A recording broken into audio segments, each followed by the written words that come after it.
ভাবো তুমি একটি গুরুত্বপূর্ণ মিটিংয়ে বসে আছো। ঘরে অনেক মানুষ আছে, সবাই নিজেদের আইডিয়া নিয়ে কথা বলছে। কেউ জোরে কথা বলছে, কেউ অন্যকে থামিয়ে নিজের কথা বলছে। ধীরে ধীরে পুরো ঘরটা বিশৃঙ্খল হয়ে যাচ্ছে।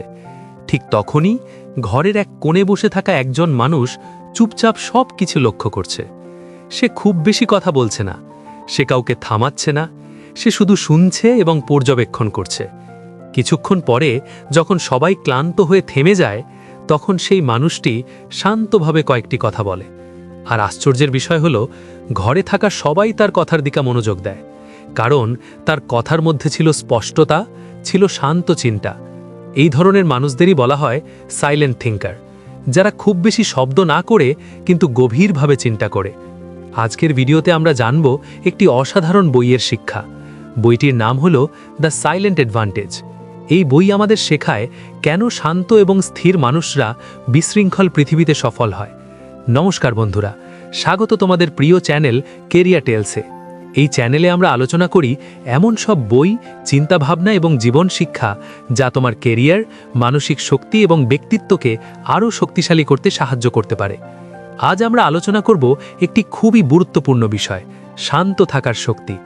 আমাদের সমাজে সাধারণত আমরা ভাবি যে মানুষ বেশি কথা বলে, বেশি আত্মবিশ্বাস দেখায় এবং সবসময় সামনে থাকে, সেই মানুষই সবচেয়ে শক্তিশালী। কিন্তু বাস্তবতা অনেক সময় একদম আলাদা। অনেক সফল মানুষ আছেন যারা খুব শান্ত স্বভাবের। তারা খুব বেশি কথা বলেন না, কিন্তু যখন কথা বলেন তখন তা গভীর এবং চিন্তাশীল হয়। এই বইটি ঠিক সেই বিষয়টাই বোঝায়। আজকের পৃথিবীতে সবচেয়ে বড় শক্তি হলো নিজের মনকে শান্ত রাখা। কারণ যখন চারিদিকে বিশৃঙ্খলা থাকে, তখন বেশিরভাগ মানুষ আবেগের বশে সিদ্ধান্ত নেয়। কেউ রাগের কারণে সিদ্ধান্ত নেয়, কেউ ভয়ের কারণে সিদ্ধান্ত নেয়, কেউ অন্যের চাপে পড়ে সিদ্ধান্ত নেয়। কিন্তু যে মানুষ শান্তে থাকতে পারে, সে পরিস্থিতিকে একটু দূর থেকে দেখতে পারে। সে তাড়াহুড়ো করে সিদ্ধান্ত নেয় না, সে আগে বোঝে, তারপর সিদ্ধান্ত নেয়। এই কারণেই অনেক সময় শান্ত মানুষরাই জীবনের বড় বড় মুহূর্তে সবচেয়ে ভালো সিদ্ধান্ত নিতে পারে। এই ক্ষমতাকে এই বইয়ে বলা হয়েছে সাইলেন্ট অ্যাডভান্টেজ, মানে এমন একটি শক্তি যা খুব বেশি চোখে পড়ে না, কিন্তু যার প্রভাব খুব গভীর। আজকের পৃথিবীতে আমরা প্রায় সব সময় শব্দের মধ্যে থাকি। মোবাইল নোটিফিকেশন, সোশ্যাল মিডিয়া, খবর, কাজের চাপ সব মিলিয়ে আমাদের মন কখনোই পুরোপুরি শান্ত থাকে না। ফলে আমরা অনেক সময় চিন্তা না করেই সিদ্ধান্ত নিয়ে ফেলি। কিন্তু যারা নিজেদের একটু থামাতে পারে, একটু শান্ত থাকতে পারে, তারা অন্যদের থেকে অনেক বেশি পরিষ্কারভাবে ভাবতে পারে এবং এই পরিষ্কার চিন্তাই তাদের জীবনে এগিয়ে দেয়। এই বইয়ের মূল ধারণা খুব সহজ। শান্ত মন হলো একটি শক্তিশালী অস্ত্র। যে মানুষ নিজের মনকে নিয়ন্ত্রণ করতে পারে, সে পরিস্থিতিকে নিয়ন্ত্রণ করতে পারে, এবং যে পরিস্থিতিকে নিয়ন্ত্রণ করতে পারে, সে নিজের জীবনকেও সঠিক পথে নিয়ে যেতে পারে। এই কারণেই ইতিহাসে অনেক বড় নেতা, চিন্তাবিদ এবং সফল মানুষদের মধ্যে একটি সাধারণ বৈশিষ্ট্য দেখা যায়। তারা খুব শান্ত স্বভাবের ছিলেন। তারা আবেগের বশে সিদ্ধান্ত নিতেন না, তারা পর্যবেক্ষণ করতেন, চিন্তা করতেন, তারপর সিদ্ধান্ত নিতেন। আর এই অভ্যেসই তাদের অন্যদের থেকে আলাদা করে তুলেছিল। এখন একটা খুব গুরুত্বপূর্ণ প্রশ্ন আসে, কেন সংকটের সময় শান্ত মানুষরাই সবচেয়ে ভালো সিদ্ধান্ত নিতে পারে? এর কারণটা আমাদের মনের ভেতরেই লুকিয়ে আছে। যখন আমরা খুব বেশি চাপের মধ্যে থাকি, তখন আমাদের মস্তিষ্কের একটি অংশ খুব দ্রুত সক্রিয় হয়ে যায়। এই অংশটি মূলত বিপদ থেকে বাঁচার জন্য কাজ করে। ফলে তখন আমাদের চিন্তা করার ক্ষমতা কমে যায় এবং আমরা তাড়াহুড়ো করে প্রতিক্রিয়া দিতে শুরু করি। এই সময় অনেক মানুষ রাগ করে ফেলে, কেউ ভয় পেয়ে যায়, কেউ আবার হতাশ হয়ে পড়ে। কিন্তু শান্ত মানুষরা এই অবস্থায় একটু থেমে যায়। তারা সাথে সাথে প্রতিক্রিয়া দেয় না, তারা প্রথমে পরিস্থিতিকে বোঝার চেষ্টা করে। ধরো একটি অফিসের উদাহরণ। একটি বড় সমস্যা হয়েছে। কোম্পানির একটি গুরুত্বপূর্ণ প্রজেক্ট হঠাৎ করে ব্যর্থ হয়ে গেছে। মিটিং রুমে সবাই চিন্তিত। কেউ অন্যকে দোষ দিচ্ছে, কেউ বলছে সব শেষ হয়ে গেছে, কেউ আবার আতঙ্কিত হয়ে পড়েছে। এই বিশৃঙ্খলার মধ্যে যদি একজন শান্ত মানুষ থাকে, তাহলে সে কি করবে? সে প্রথমে সবাইকে শুনবে। সে বুঝবে আসলে সমস্যাটা কোথায় হয়েছে। তারপর ধীরে ধীরে একটি পরিষ্কার পরিকল্পনা তৈরি করবে। এই কারণেই অনেক সময় কোম্পানির সবচেয়ে শান্ত মানুষটি সবচেয়ে ভালো নেতা হয়ে ওঠে। কারণ নেতৃত্ব মানে শুধু নির্দেশ দেওয়া নয়, নেতৃত্ব মানে কঠিন পরিস্থিতিতে পরিষ্কারভাবে ভাবতে পারা। এই বইটি একটি খুব গুরুত্বপূর্ণ বিষয় বলে, বিশৃঙ্খলার মধ্যে শান্ত থাকা একটি দক্ষতা। এটি জন্মগত কিছু নয়, এটি অনুশীলনের মাধ্যমে তৈরি করা যায়। অনেক মানুষ ভাবে যে শান্ত থাকা মানে দুর্বল হওয়া, কিন্তু বাস্তবে ঠিক উল্টোটা সত্যি। শান্ত থাকা মানে নিজের আবেগকে নিয়ন্ত্রণ করা, আর নিজের আবেগকে নিয়ন্ত্রণ করা পৃথিবীর সবচেয়ে কঠিন কাজগুলোর একটি। যে মানুষ নিজের মনকে নিয়ন্ত্রণ করতে পারে, সে অন্য অনেক কঠিন বিষয়ও নিয়ন্ত্রণ করতে পারে। এই কারণেই ইতিহাসে অনেক বড় নেতা সংকটের সময়ও খুব শান্ত ছিলেন, কারণ তারা জানতেন আতঙ্ক কখনো সমস্যার সমাধান করে না, শান্ত চিন্তাই সমস্যার সমাধান করে। এখন তুমি হয়তো ভাবছো, বাস্তব জীবনে কি সত্যি এটা কাজ করে? হ্যাঁ, করে। ধরো তুমি একটি পরীক্ষার হলে বসে আছো, হঠাৎ করে তুমি দেখলে প্রশ্নপত্র খুব কঠিন। এই সময় অনেক ছাত্র আতঙ্কিত হয়ে যায়, তাদের মাথা কাজ করা বন্ধ হয়ে যায়। কিন্তু যে ছাত্র শান্ত থাকে, সে প্রথমে প্রশ্নগুলো পড়ে, সে দেখে কোন প্রশ্নগুলো সহজ, তারপর ধীরে ধীরে লেখা শুরু করে। ফলে শেষ পর্যন্ত সেই ছাত্রই অনেক সময় ভালো ফল করে। এই উদাহরণটি শুধু পরীক্ষার জন্য নয়, জীবনের প্রতিটি ক্ষেত্রেই একই বিষয় কাজ করে। চাকরি, ব্যবসা, সম্পর্ক, সব জায়গায়।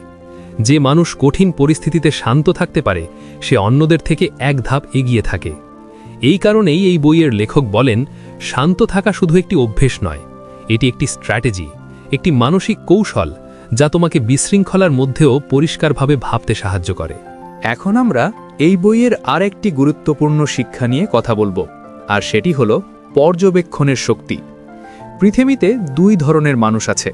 একদল মানুষ সবসময় কথা বলতে ভালোবাসে, তারা প্রতিটি আলোচনায় নিজের মতামত দিতে চায়, নিজের জ্ঞান দেখাতে চায় এবং সবসময় সামনে থাকতে চায়। অন্যদিকে আরেক ধরনের মানুষ আছে যারা বেশি কথা বলে না, তারা বেশি শোনে, বেশি লক্ষ্য করে এবং বেশি বোঝার চেষ্টা করে। এই দ্বিতীয় ধরনের মানুষরাই প্রায়ই জীবনে বড় সুবিধা পায়, কারণ যখন তুমি কথা বলছো তখন তুমি শুধু নিজের জানা বিষয়গুলোই বলছো, কিন্তু যখন তুমি শুনছো তখন তুমি নতুন কিছু শিখছো।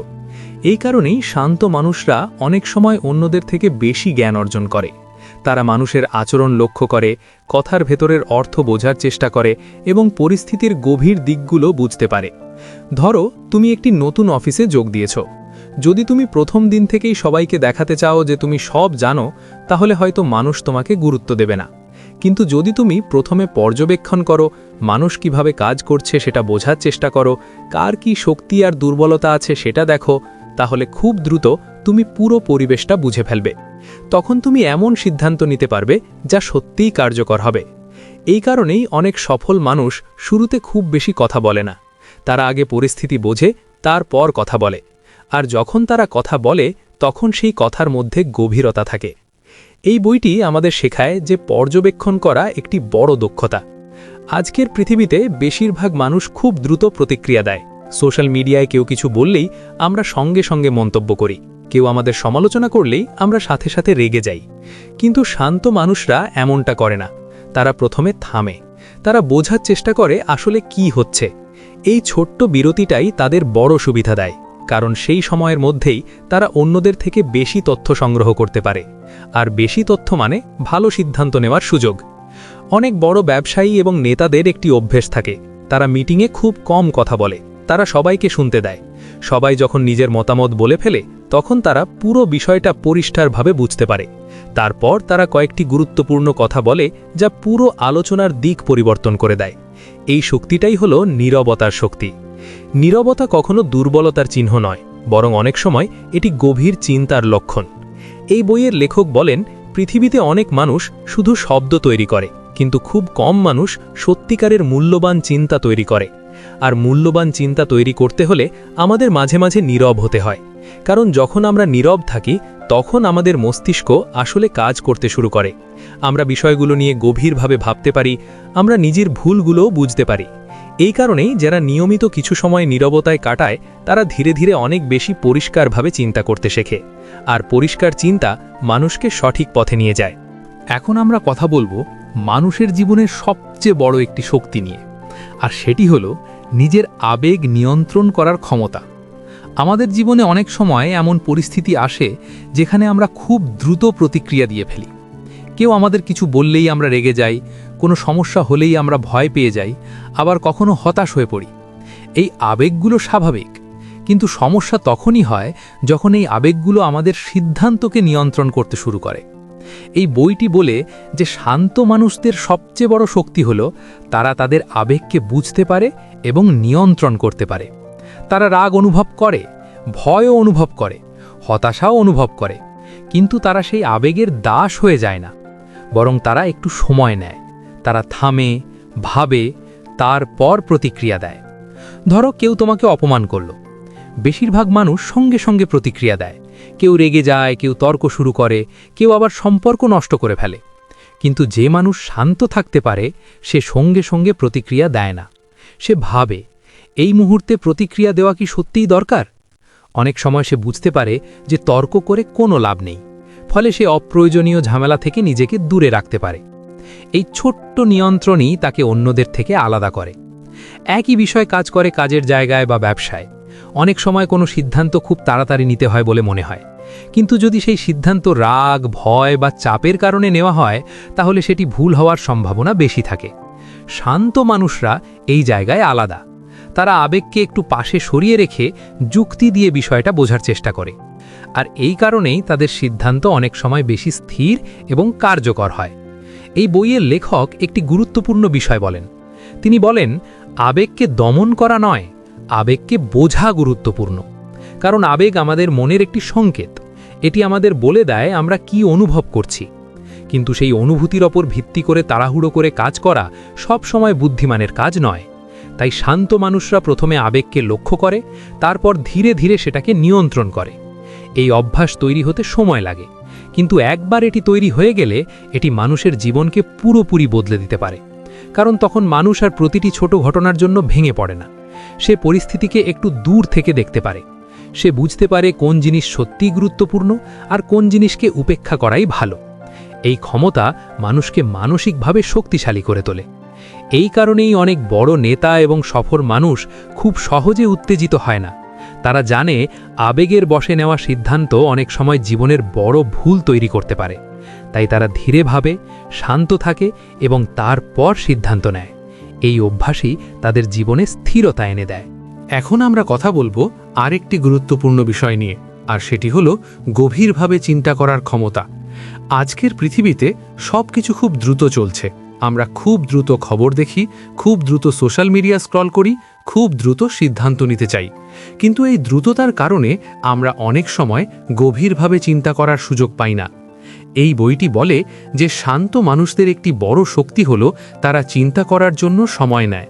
তারা প্রতিটি বিষয় নিয়ে একটু ধীরে ভাবে। তারা শুধু সমস্যার উপরিভাগ দেখে সিদ্ধান্ত নেয় না, বরং সমস্যার মূল কারণটা বোঝার চেষ্টা করে। ধরো একটি সমস্যা হলো, বেশিরভাগ মানুষ সেই সমস্যার তাৎক্ষণিক সমাধান খোঁজার চেষ্টা করে, কিন্তু শান্ত মানুষরা একটু থামে এবং নিজেকে প্রশ্ন করে, এই সমস্যাটা আসলে কেন হয়েছে? যদি সমস্যার মূল কারণটা বোঝা যায় তাহলে ভবিষ্যতে একই সমস্যা আবার হবে না। এই ধরনের চিন্তাকে বলা হয় গভীর চিন্তা বা ডিপ থিঙ্কিং। এই দক্ষতা আজকের পৃথিবীতে খুবই বিরল হয়ে যাচ্ছে, কারণ আমরা সবসময় ব্যস্ত।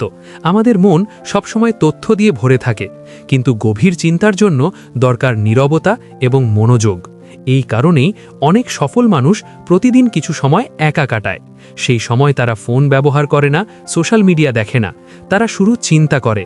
তারা নিজের লক্ষ্য, নিজের কাজ এবং নিজের জীবনের দিক নিয়ে ভাবতে থাকে। এই অভ্যাস তাদের চিন্তাকে পরিষ্কার করে, আর পরিষ্কার চিন্তাই বড় সিদ্ধান্ত নেওয়ার ভিত্তি তৈরি করে। ইতিহাসে অনেক বড় আবিষ্কার এবং বড় ধারণা এসেছে এমন সময়ে যখন মানুষ একা ছিল এবং গভীরভাবে চিন্তা করছিল। এই বইয়ের লেখক বলেন যে যদি তুমি সত্যিই অন্যদের থেকে আলাদা হতে চাও তাহলে তোমাকে চিন্তা করার অভ্যাস তৈরি করতে হবে। শুধু তথ্য সংগ্রহ করলেই হবে না, সেই তথ্য নিয়ে ভাবতেও হবে। কারণ তথ্য জ্ঞান নয়। তথ্য তখনই জ্ঞান হয়ে ওঠে যখন আমরা সেটাকে বুঝি এবং বিশ্লেষণ করি। শান্ত মানুষরা ঠিক এই কাজটাই করে। তারা প্রতিটি অভিজ্ঞতা থেকে কিছু শেখার চেষ্টা করে। তারা নিজেদের ভুল নিয়েও চিন্তা করে এবং বুঝতে চেষ্টা করে কোথায় উন্নতি করা যায়। এই কারণেই তারা ধীরে ধীরে আরও জ্ঞানী হয়ে ওঠে। এই অভ্যাস মানুষের জীবনকে অনেক গভীর করে তোলে। তখন মানুষ শুধু ব্যস্ত থাকে না, সে সত্যিই উন্নতি করতে শুরু করে। আর এই উন্নতির পথেই তৈরি হয় সত্যিকারের সাফল্য। এখন আমরা এই বইয়ের সবচেয়ে গুরুত্বপূর্ণ শিক্ষা নিয়ে কথা বলবো, আর সেটি হলো কিভাবে আমরা নিজেদের জীবনে সাইলেন্ট অ্যাডভান্টেজ তৈরি করতে পারি। এই বইটি শুধু একটি ধারণা দেয় না, এটি আমাদের কিছু বাস্তব অভ্যাসও শেখায়, যেগুলো অনুসরণ করলে ধীরে ধীরে আমাদের মন আরও শান্ত এবং শক্তিশালী হয়ে উঠতে পারে। প্রথম অভ্যেসটি হলো প্রতিক্রিয়া দেওয়ার আগে একটু থামা। আমাদের জীবনে অনেক সময় এমন মুহূর্ত আসে যখন আমরা সাথে সাথে কিছু বলতে বা করতে চাই, কিন্তু যদি আমরা কয়েক সেকেন্ড সময় নিয়ে একটু থামি এবং ভাবি, তাহলে আমরা অনেক ভুল সিদ্ধান্ত থেকে নিজেকে বাঁচাতে পারি। এই ছোট্ট বিরতিটাই অনেক বড় পার্থক্য তৈরি করতে পারে। দ্বিতীয় অভ্যেস হলো বেশি শোনা এবং কম কথা বলা। যখন আমরা বেশি শুনি, তখন আমরা অন্যদের থেকে অনেক কিছু শিখতে পারি। আমরা মানুষের চিন্তা ভাবনা বুঝতে পারি এবং পরিস্থিতির ভেতরের দিকগুলো দেখতে পারি। তৃতীয় অভ্যেস হলো প্রতিদিন কিছু সময় নীরবতায় কাটানো। এটি হতে পারে সকালে কয়েক মিনিট বা রাতে ঘুমানোর আগে কিছু সময়। সেই সময়ে আমরা নিজের চিন্তাগুলো লক্ষ্য করতে পারি, নিজের জীবনের লক্ষ্য নিয়ে ভাবতে পারি। এই অভ্যেস ধীরে ধীরে আমাদের মনকে পরিষ্কার এবং স্থির করে তোলে। চতুর্থ অভ্যেস হলো নিজের আবেগকে বোঝা। রাগ, ভয় বা হতাশা, এই সব আবেগ মানুষের জীবনে আসবেই, কিন্তু যদি আমরা এই আবেগগুলোকে বুঝতে শিখি, তাহলে আমরা এগুলোর দ্বারা নিয়ন্ত্রিত না হয়ে বরং এগুলোকে নিয়ন্ত্রণ করতে পারব। এই বইয়ের মূল শিক্ষা খুব সহজ কিন্তু গভীর। আজকের পৃথিবীতে যেখানে সবাই দ্রুত কথা বলে, দ্রুত প্রতিক্রিয়া দেয় এবং সবসময় ব্যস্ত থাকে, সেখানে শান্ত থাকা একটি অসাধারণ শক্তি। যে মানুষ নিজের মনকে শান্ত রাখতে পারে, সে পরিস্থিতিকে পরিষ্কারভাবে দেখতে পারে, আর যে পরিস্থিতিকে পরিষ্কারভাবে দেখতে পারে, সে সঠিক সিদ্ধান্ত নিতে পারে। এই কারণেই অনেক সময় সবচেয়ে শান্ত মানুষটি সবচেয়ে শক্তিশালী হয়ে ওঠে। বন্ধুরা, এই ছিল দ্য সাইলেন্ট অ্যাডভান্টেজ বইয়ের গুরুত্বপূর্ণ শিক্ষা। যদি আমরা এই ছোট ছোট অভ্যাসগুলো আমাদের জীবনে প্রয়োগ করতে পারি, তাহলে ধীরে ধীরে আমাদের চিন্তা, সিদ্ধান্ত এবং জীবন সবকিছুই আরও শক্তিশালী হয়ে উঠতে পারে। যদি ভিডিওটি তোমার ভালো লাগে, তাহলে অবশ্যই ভিডিওটি লাইক করো এবং এমন আরও বইয়ের শিক্ষা পেতে আমাদের চ্যানেল ক্যারিয়ার টেলস সাবস্ক্রাইব করো। পরের ভিডিওতে আবার দেখা হবে একটি নতুন বই এবং নতুন জীবনের শিক্ষা নিয়ে। ধন্যবাদ।